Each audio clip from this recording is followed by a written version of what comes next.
Let's take a look. First, we've got population. The world today has 6.8 billion people. That's headed up to about 9 billion. Now, if we do a really great job on new vaccines, healthcare, reproductive health services, we could lower that by perhaps 10 or 15%. We could lower that by perhaps 10 or 15%. Hingga kini pandemi COVID-19 belum menunjukkan tanda-tanda akan berakhir. Bahkan bisa jadi penyebarannya makin meningkat.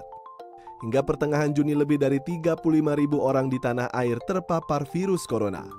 Ini tentu menimbulkan kekhawatiran.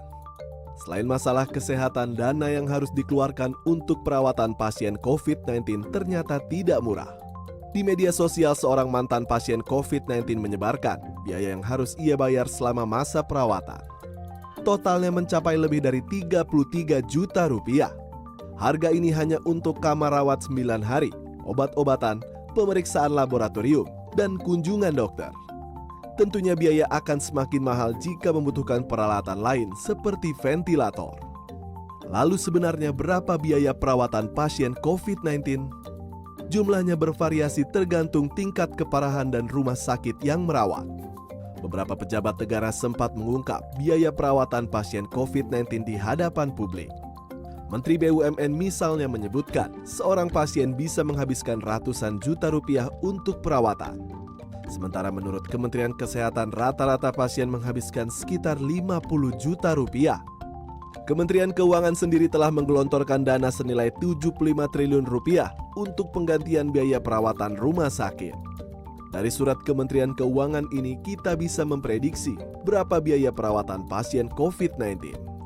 Contohnya untuk pasien COVID-19 tanpa komplikasi, biaya perawatan di ruang ICU dengan ventilator 15,5 juta per hari dan tanpa ventilator 12 juta rupiah per hari. Lalu perawatan di ruang isolasi tekanan negatif dengan ventilator 10,5 juta per hari, tanpa ventilator 7,5 juta per hari. Sedangkan perawatan di ruang isolasi non-tekanan negatif dengan ventilator 10,5 juta per hari dan tanpa ventilator 7,5 juta per hari. Untuk pasien COVID-19 dengan komplikasi, biaya perawatan di ruang ICU dengan ventilator 16,5 juta per hari dan tanpa ventilator 12,5 juta rupiah per hari dan seterusnya. Jika dihitung-hitung satu orang pasien COVID-19 yang harus dirawat selama 14 hari, maka akan menghabiskan biaya 105 juta hingga 231 juta rupiah. Jika pasien dirawat di rumah sakit swasta, biayanya tentu bisa lebih membengkak. Nah, pilihan terbaik bagi kita tentunya adalah menghindari penyakit COVID-19. Biayanya jauh lebih murah, yaitu hanya masker, sabun, jaga jarak, olahraga teratur, dan kedisiplinan menjaga kesehatan.